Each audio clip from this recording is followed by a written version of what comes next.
श्री फूल सिंह बरैया जी।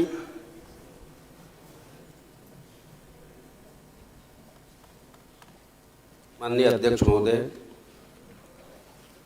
हम काफ़ी लोग हमारे माननीय सदस्य बोल चुके हैं, लेकिन इसका कोई अर्थ नहीं है, क्योंकि एक इतना बड़ा घोटाला नहीं महाघोटाला है। इसके लिए स्थगन पर पूरे दिन भर भी चर्चा होती तो अभी कोई बड़ी बात नहीं थी, क्योंकि लाखों लोगों के जीवन का सवाल है।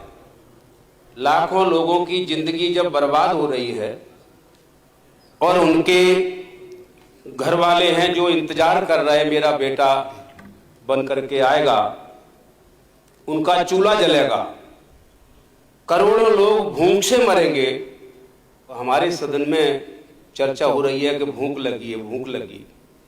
जब करोड़ों लोगों के लिए सदन अगर भूख से तड़फ है, अध्यक्ष महोदय, अगर ये बात होनी चाहिए थी आज कि करोड़ों लोगों के लिए हमें कुछ भी करना पड़े वो हम करेंगे। ये हल्के से विषय को लिया गया है और स्थगन के बाद इसको समेट दिया है ध्यान आकर्षण में। उसमें भी बड़ी सीमाएं बनाई गई, भाई क्वेश्चन करिए, क्वेश्चन करिए। 1 घंटा क्वेश्चन का होता तो है, इसमें क्यों क्वेश्चन किया जाए? अगर ऐसी बात है तो बोलने न दिया जाए।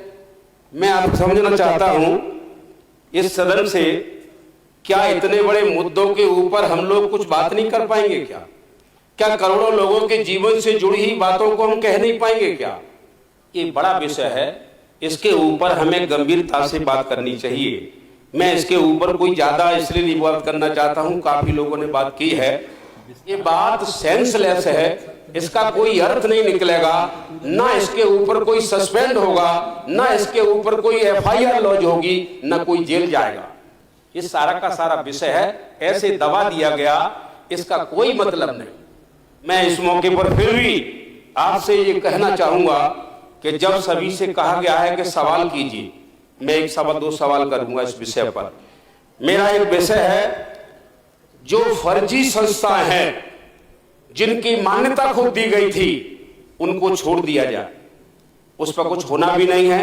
लेकिन जो संस्थाएं अभी आपके नजर में असली हैं, अगर ऐसा लगता है कि ये संस्थाएं सही कार्य कर रही हैं, तो उन संस्थाओं में सरकार, मुख्यमंत्री महोदय, मंत्री महोदय, अगर आपको ऐसा लगता है कि जो संस्थाएं बची हैं उनमें मेरे सवाल हैं, उसका जवाब दिया जाए। एक सवाल है, क्या इन संस्थाओं में schedule caste, schedule tribe, OBC का प्रॉपर कोटा है? अगर प्रॉपर कोटा नहीं है तो सिर्फ जवाब देने से ही काम नहीं चलेगा। इसके लिए कौन जिम्मेदार है, इसको भी इसका जवाब हमें चाहिए। और मुझे उम्मीद तो नहीं है, फिर भी मेरा दायित्व बनता है कि मैं सवाल पूछूं। और दूसरा मेरा सवाल है कि वो छात्र छात्रा हैं, उन छात्र छात्राओं को स्कॉलरशिप नहीं दी जाती। पिछड़े वर्गों के लिए, शेड्यूल कास्ट के लिए, शेड्यूल ट्राइब के लिए तमाम जगह पर अभी पूरे मध्य प्रदेश के अंदर, अध्यक्ष महोदय, इनको स्कॉलरशिप नहीं दी जा रही। इतने चक्कर लगाए जाते हैं जैसे इनके घर से ही ये पैसा आ रहा हो। ये पैसा सरकार से, ये सरकार टैक्स से, ये पैसा किसी के घर का नहीं। वो ऐसे प्रताड़ित करते हैं वहां स्कॉलरशिप के नाम से कि बच्चा जब जाता है मांगने के लिए तो उसे ये याद दिला देते हैं कि तुम्हें हम भीख दे रहे हैं। क्या अध्यक्ष महोदय, सरकार इसका जवाब देगी कि ये भीख नहीं है?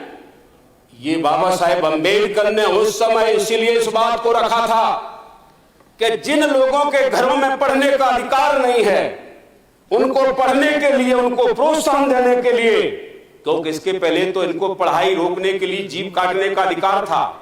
तो मैं कहना चाहूंगा कि इनको प्रोत्साहन देने के लिए बाबा साहेब अम्बेडकर ने ये छात्रवृत्ति का एक कार्यक्रम बनाया था और उस कार्यक्रम को ये सरकार कुचल दे रही है। ये सरकार ऐसे कुचल रही है जैसे कि इनके घरों से ही आ रहा। तो अध्यक्ष महोदय, मेरे 2 सवाल हैं। इन सवालों का अगर सरकार जवाब दे सकती है तो इनका सवाल का जवाब मुझे चाहिए, और इससे ज्यादा मैं और कुछ बोलना नहीं चाहूंगा। इस बड़े से मुद्दे का मुझे लगता है कि करोड़ों लोगों के जीवन से जुड़ा हुआ विषय है। इस मध्य प्रदेश की थू-थू पूरे देश में हो रही है, इसके ऊपर भी सरकार गंभीर नहीं है। तो मैं यही कहूंगा कि कोई बात नहीं है, हम लड़ेंगे, और जब तक लड़ेंगे जब तक हम अपना पूरा हक अधिकार नहीं ले लेंगे। धन्यवाद। बहुत धन्यवाद फूल सिंह जी।